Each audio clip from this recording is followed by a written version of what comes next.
The story of the Titanic is more than just a historical event. It's a timeless tale of love, sacrifice, and the impossible choices people make when faced with life and death.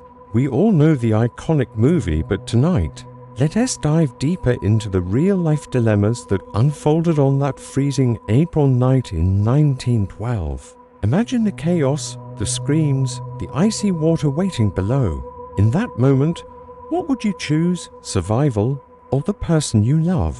The famous women and children first policy sounds noble, but the reality was far more complex and brutal. For couples aboard the Titanic, this rule created an unbearable moral conflict. It wasn't a simple instruction, it was a command that tore families apart.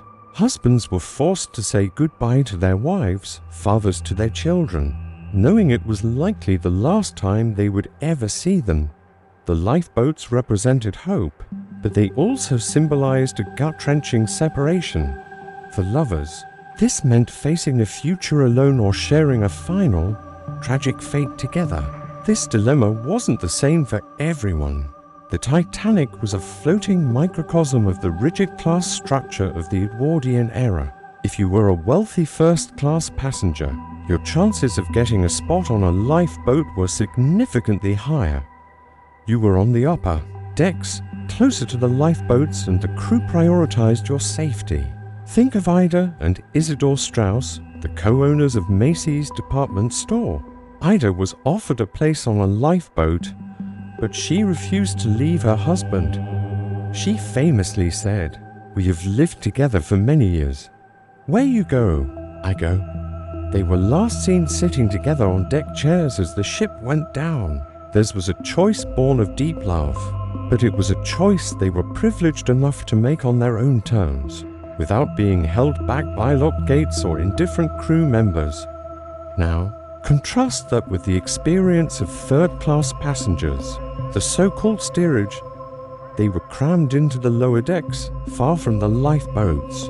Many were immigrants chasing the American dream, with their entire families and life savings on board. When the iceberg hit, confusion and chaos reigned below.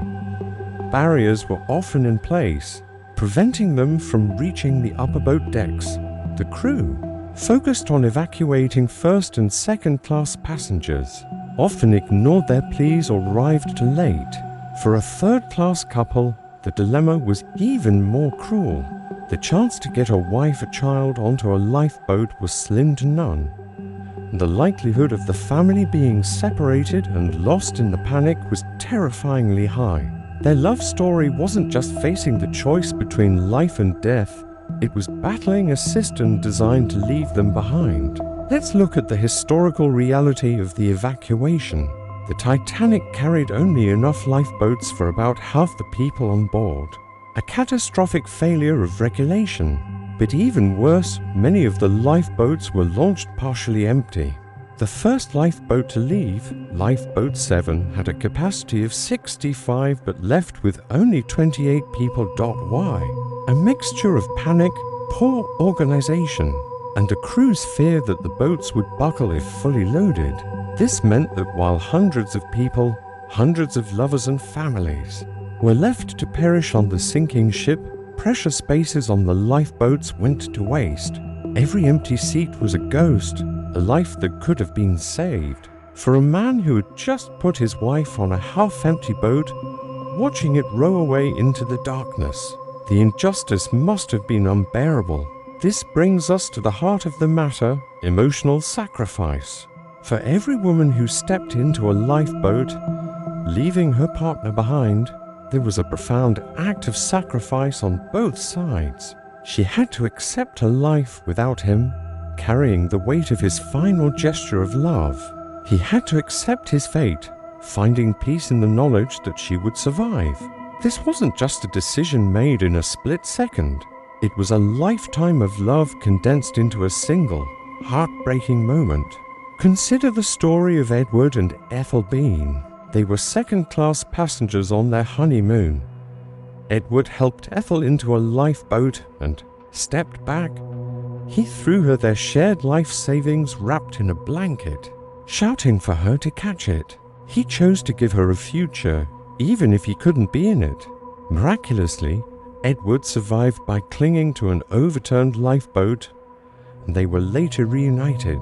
But for most, the farewell on the deck of the Titanic was final.